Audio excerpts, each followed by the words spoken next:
दोस्तों UPSC, EPFO, APFC and EU exam की short advertisement release हो चुकी है। आप में से बहुत सारे बच्चे ऐसे होंगे जिन्होंने कल शॉर्ट एडवर्टीजमेंट आने के बाद इस एग्जाम के बारे में पहली बार सुना होगा और अब आपके मन में डाउट ये होगा कि सर इस एग्जाम का पैटर्न क्या है, कितनी स्टेजेस हमें देखने को मिलेंगे इस पर्टिकुलर एग्जाम में, इंटरव्यू का क्या पैटर्न है, रिक्रूटमेंट टेस्ट का क्या पैटर्न है, नेगेटिव मार्किंग होती है या नहीं होती है, सेक्शन कट ऑफ है या नहीं है। तो जितने भी सवाल आपके मन में है एपीएफसी और ईयू एग्जाम के पैटर्न के रिगार्डिंग वो इस वीडियो में रिजॉल्व होने वाले हैं। तो वीडियो आप एंड तक पक्का देखिएगा। लेकिन आगे बढ़ने से पहले मैं आप लोगों से रिक्वेस्ट करूंगा कि अगर आप लोग एपीएफसी और ईयू एग्जाम की तैयारी कर रहे हैं तो हमारा चैनल सब्सक्राइब करना ना भूलें और इसके साथ साथ एक कंप्रेहेंसिव गाइड बुक आपके पास पक्का होनी चाहिए, because this is the one stop solution for all the information regarding APFC and EU examination. कि भाई एग्जाम का डिकोडेड सिलेबस क्या है, आपको टॉपिक वाइज लिस्ट मिल जाएगी। एग्जाम के पीवाईक्यूज कहां से मिलेंगे, आपको सॉल्व पीवाईक्यूज यहाँ पर मिल जाएंगे। एग्जाम की प्रिपरेशन स्ट्रेटेजी यहाँ पर आपको मिल जाएगी। तो ये गाइड बुक आप डाउनलोड कर सकते हैं, टोटली फ्री है आप लोगों के लिए। लिंक इस वीडियो के डिस्क्रिप्शन में दिया गया है।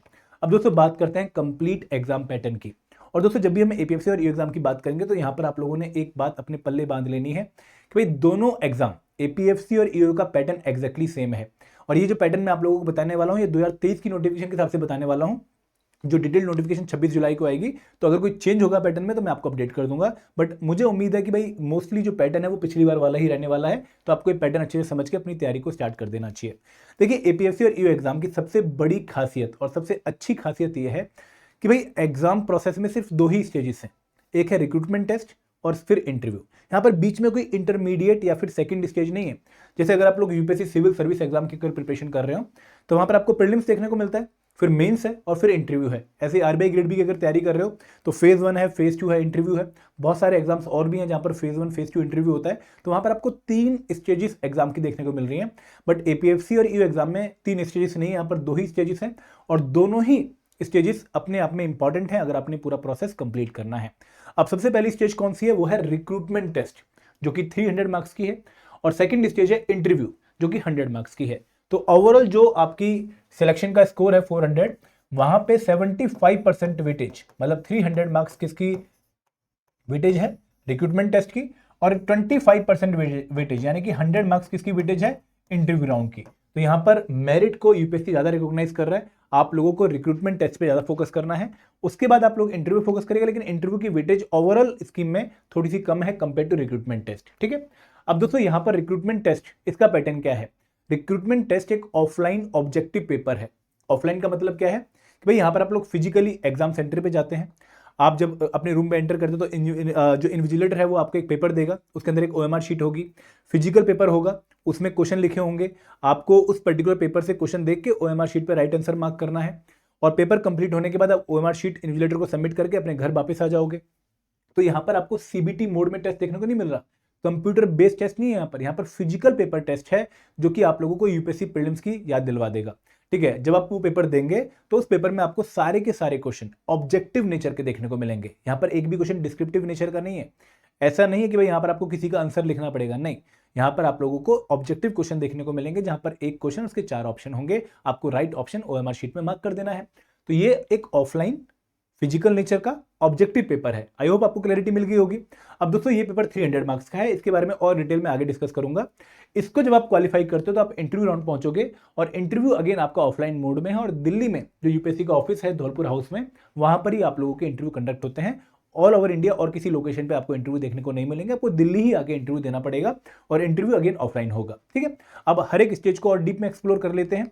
अगर मैं बात करूं पहले रिक्रूटमेंट टेस्ट की, तो रिक्रूटमेंट टेस्ट का जब आप पेपर देखेंगे तो वहां पर इंस्ट्रक्शन में आपको सारे डिटेल्स मिल जाएंगे। मैं आपको बताता हूं कि भाई क्या इंस्ट्रक्शन है। इंस्ट्रक्शन कुछ इस प्रकार से है कि भाई आप लोगों को 300 मार्क्स का पेपर देखने को मिलेगा, मतलब रिक्रूटमेंट टेस्ट 300 मार्क्स का है, मैंने पहले ही बताया आपको।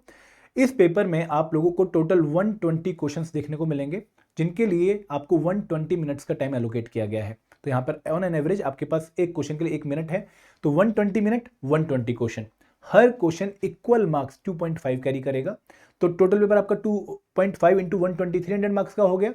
अगर आप किसी क्वेश्चन का आंसर गलत लगा देते हो, फॉर एग्जाम्पल आपने ए लगाना था आपने सी लगा दिया, तो उस क्वेश्चन के जितने मार्क्स हैं उनकी 1/3 नेगेटिव मार्किंग या 1/3 पेनल्टी आप लोगों को मिलेगी। फॉर एग्जांपल अगर मार्क्स 2.5 है तो 0.833, 1/3 हो गया तो 0.833 मार्क्स आपके डिडक्ट हो जाएंगे क्योंकि आपने आंसर गलत लगा दिया है। ठीक है, और ये जो पेपर है ये आपका हिंदी भाषा में भी होगा और इंग्लिश लैंग्वेज में भी होगा। आप जिस लैंग्वेज में कंफर्टेबल है उस लैंग्वेज में अटेम्प्ट कर सकते हैं। और दोस्तों एक ही पेपर में एक साइड पे, जैसे लेफ्ट साइड पे आपको इंग्लिश में क्वेश्चन देखने को मिल रहे हैं, उसी का हिंदी अनुवाद आपको राइट साइड में देखने को मिलेगा। तो यहां पर maximum marks 300, time allowed 2 hours यानी कि 120 मिनट, 120 क्वेश्चन है। ठीक है, पार्ट ए में इंग्लिश के 20 क्वेश्चन होंगे, पार्ट बी में 100 क्वेश्चन आपके बाकी कंपोनेंट्स के रहेंगे, और हिंदी और इंग्लिश में पेपर होगा। हर क्वेश्चन के इक्वल मार्क्स हैं 2.5, और पेनल्टी फॉर रॉन्ग आंसर क्या है, 1/3 of the marks of the question, 2.5 का 1/3 0.833। अब दोस्तों बच्चों के मन में डाउट ये आता है कि सर क्या एपीएफसी और एग्जाम का पैटर्न एग्जैक्टली सेम है? बिल्कुल सेम है। दोनों एग्जाम्स अलग अलग कंडक्ट होंगे और दोनों के पैटर्न एग्जैक्टली सेम है। और यहां पर आपके मन में ये भी डाउट आएगा कि सर क्या पेपर एक ही दिन कंडक्ट होगा?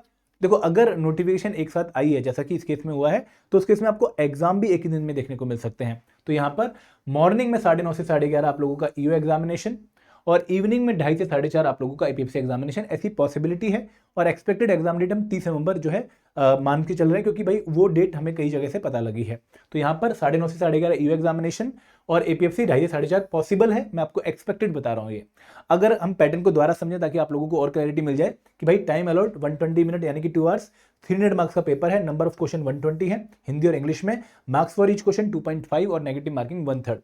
अब दोस्तों आपके मन में डाउट ये आएगा कि सर यहाँ पर कट ऑफ किस तरह की है, और जो टाइमिंग है वो सिर्फ ओवरऑल टाइमिंग है या फिर यहाँ पर आपको सेक्शनल टाइमिंग भी देखने को मिल रही है? तो यहाँ पर सेक्शनल टाइमिंग नहीं है।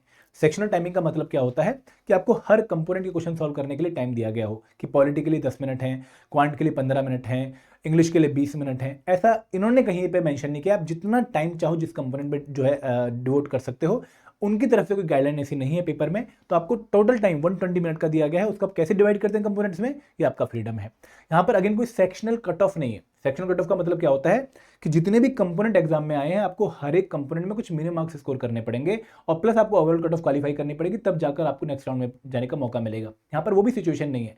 आप अगर पॉलिटी के सारे क्वेश्चन छोड़ के आ जाते हो और इंग्लिश के सारे करके आते हो और आप ओवरऑल कट ऑफ क्वालिफाई कर रहे हो, you are in to the next round. यहाँ पर ओवरऑल कट ऑफ का कंसेप्ट है, सेक्शनल कट ऑफ का कंसेप्ट नहीं है, सेक्शनल टाइमिंग का कंसेप्ट नहीं है।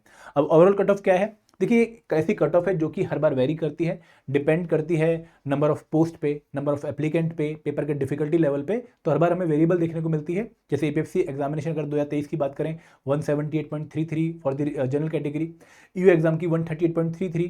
तो पेपर के condition, applicants, number of post के बेसिस पे आप लोगों को हर बार एक अलग कट ऑफ देखने को मिलेगी, और अगर आप वो कट ऑफ क्वालिफाई कर रहे होंगे तभी आप इंटरव्यू राउंड पे जाएंगे।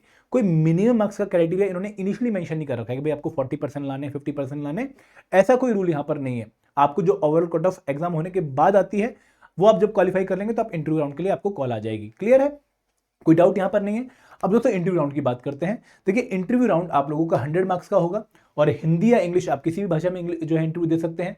अगेन यहां पर एक पॉइंट है कैटेगरी वाइज मार्क्स का, जो कि रिक्रूटमेंट टेस्ट में नहीं था। यहां पर इंटरव्यू में आपको पहले से ही बता रखा है कि भाई आपको अपनी कैटेगरी के हिसाब से कुछ मिनिमम मार्क्स स्कोर करने हैं। ठीक है, वो क्या है मैं आपको अभी आगे बताता हूं। जो इंटरव्यू है जनरली 2 सेशंस में कंडक्ट होता है, एक मॉर्निंग सेशन, एक आफ्टरनून सेशन। आपको रोल नंबर के हिसाब से चेक करना होता है कि भाई आपका आफ्टरनून सेशन में नंबर पड़ा है या फिर आपका मॉर्निंग सेशन में नंबर पड़ा है, और उसी टाइम पे आपको रिपोर्ट करना होता है। लोकेशन कहाँ है इंटरव्यू की? यूपीएससी का Dholpur house, Shahjahan road, new Delhi. ठीक है, अब दोस्तों मिनिमम मार्क्स क्राइटेरिया क्या है कि भाई अगर आप लोग जनरल कैटेगरी या फिर ईडब्ल्यूएस कैटेगरी से बिलोंग करते हैं, तो आपको इंटरव्यू में 50 या फिर 50 से ऊपर स्कोर करना पड़ेगा। आपके marks greater than equal to 50 होने चाहिए। अगर आप एससी एसटी कैटेगरी से बिलोंग करते हैं तो आपके मार्क्स 40 या फिर 40 से ऊपर होने चाहिए। पर्सन बेंचमार्क डिसेबिलिटी कैटेगरी से बिलोंग करते हैं तो भी आपके मार्क्स 40 या फिर 40 से ऊपर होने चाहिए। और अगर आप ओबीसी कैटेगरी से बिलोंग करते हैं तो आपके मार्क्स 45 या फिर 45 से ऊपर होने चाहिए। ठीक है, उसके बाद क्या होगा कि आपके रिक्रूटमेंट टेस्ट के मार्क्स जोड़े जाएंगे विद द इंटरव्यू मार्क्स, और अगर ये मार्क्स फाइनल कट ऑफ से ज्यादा है, आपके total marks final cut of से ज्यादा है, तो आपकी सिलेक्शन हो जाएगी। बट यहाँ पर आपने एक पॉइंट समझना है कि फॉर एग्जाम्पल मैं हूं मिस्टर एक्स, ठीक है, ये मेरा नया नाम है। मिस्टर एक्स ने रिक्रूटमेंट टेस्ट दिया और रिक्रूटमेंट टेस्ट में मिस्टर एक्स के मार्क्स है 240, 240 आउट ऑफ 300, काफी अच्छे मार्क्स हैं। और मिस्टर एक्स जो है अनरिजर्व कैटेगरी से बिलोंग कर रहे थे, और मिस्टर एक्स ने इंटरव्यू दिया और इंटरव्यू में इनके मार्क्स है 47 आउट ऑफ 100, तो इनका टोटल स्कोर हो गया 287 आउट ऑफ 400, और जो फाइनल कट ऑफ एग्जाम की गई वो गई थी 257.50। तो क्या मिस्टर एक्स की सिलेक्शन मानी जाएगी? आपने शायद बिल्कुल सही सोचा है कि नहीं मानी जाएगी। क्यों नहीं मानी जाएगी? कि despite he is getting marks above than final cut off marks but he is not qualified. क्यों? क्योंकि भाई इनके इंटरव्यू का जो मिनिमम मार्क्स क्राइटेरिया है फुलफिल नहीं हुआ है।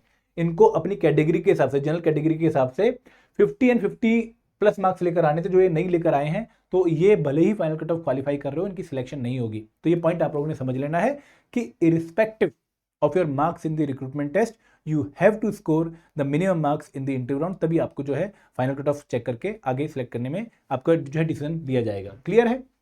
कोई डाउट यहाँ पर किसी को? आई होप कोई डाउट नहीं होगा। आगे बढ़ते हैं। अब दोस्तों बच्चों के मन में फिर भी कोई कॉमन डाउट आते हैं कि सर क्या एग्जाम इंग्लिश या हिंदी दोनों भाषा में होगा? बिल्कुल, बंगाली में, कन्नड़ में, मराठी में नहीं होता है। ये एग्जाम सिर्फ हिंदी और इंग्लिश में होता है। यहाँ पर सेक्शनल टाइमिंग नहीं है, यहाँ पर सेक्शनल कट ऑफ भी नहीं है। हाँ, यहाँ पर नेगेटिव मार्किंग जरूर है। रिक्रूटमेंट टेस्ट में कितनी नेगेटिव मार्किंग है? 1/3 of the marks of the question. तो 2.5 का 1/3 कितना हो गया? 0.833।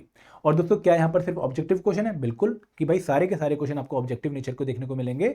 एक भी क्वेश्चन यहाँ पर डिस्क्रिप्टिव नेचर का नहीं होता है। क्या एपीएफसी और एग्जाम का पैटर्न एक्जैक्टली सेम है? अगर हम 2023 का रेफरेंस लेके चले तो दोनों ही एग्जाम एक्जैक्टली सेम पैटर्न से कंडक्ट होते हैं। दोनों ही एग्जाम में आप लोगों को 2 स्टेज एग्जाम प्रोसेस देखने को मिलेगा। आई होप क्लैरिटी सारी मिल गई होगी। अगर फिर भी कोई डाउट है तो कमेंट सेक्शन आपके पास है, वहां पर बता दीजिए मुझे। आई होप कोई डाउट आपके पास जो है नहीं होगा। एक और बात मैं आपको बताना चाहूंगा कि यहाँ पर जो कट ऑफ्स हैं वो पूरा प्रोसेस कंप्लीट होने के बाद आपके सामने रिलीज होंगी। जो आपके मार्क्स हैं वो भी पूरा प्रोसेस कंप्लीट होने के बाद आपके सामने आता है। पहले आप लोगों को इनके बारे में इंफॉर्मेशन नहीं मिलती है। ठीक है। अब दोस्तों अगर आप इस एग्जाम की प्रिपरेशन चालू करना चाहते हैं तो हमने आपके लिए 3 डिफरेंट कोर्सेज लॉन्च किए हैं। पहला कोर्स है master course, comprehensive course covering all the component of APFC new examination. यहाँ पर आपको रिकॉर्डेड वीडियोस मिल रही हैं, यहाँ पर आपको लाइव क्लासेस मिल रही हैं जो कि नोटिफिकेशन के बाद अगस्त फर्स्ट वीक में स्टार्ट होंगी। फिर आपको यहाँ पर जो है चैप्टर वाइज नोट्स मिल रहे हैं, मोस्ट ऑफ दी कंपोनेंट के चैप्टर वाइज क्विज मिल रहे हैं आप लोगों को, और आपको यहाँ पर फुल लेंथ मॉक्स मिल रहे हैं, आपको वीकली मेंटर टॉक सेशन मिल रहा है। तो ये एक ऐसे बच्चे के लिए कोर्स है जो कि अभी तैयारी स्टार्ट कर रहा है, जिसकी कोई भी कंपोनेंट की प्रिपरेशन नहीं हुई है, या जिसको चलता है कि भाई सारा मटेरियल एक ही जगह पे मिल जाए, जॉब वाला बच्चा है तो वो इन कोर्स में एनरोल कर सकता है। सेकंड कोर्स है स्पेशल सब्जेक्ट कोर्स। कौन से बच्चे के लिए है? जो कि अपना जीएस एंड क्यूआरई वाला पोर्शन कंप्लीट कर चुका है, लेकिन special component accountancy, auditing, IR and labour law उसमें उनको जानकारी नहीं है, तो वो इन कंपोनेंट्स में एनरोल कर सकते हैं। तीसरा टेस्ट सीरीज उन बच्चे के लिए जो कि एक बार पूरी प्रिपरेशन कंप्लीट कर चुके हैं और अब सिर्फ रिवीजन और प्रैक्टिस करना चाहते हैं। तो अगर आप लोगों ने इन कोर्सेज के बारे में और इन्फॉर्मेशन लेनी है तो लिंक इस वीडियो के डिस्क्रिप्शन में दिया गया है। तो this is all from my side regarding the pattern for APFC examination. I hope आपको क्लैरिटी मिली होगी। Thank you very much. जय हिंद, जय भारत।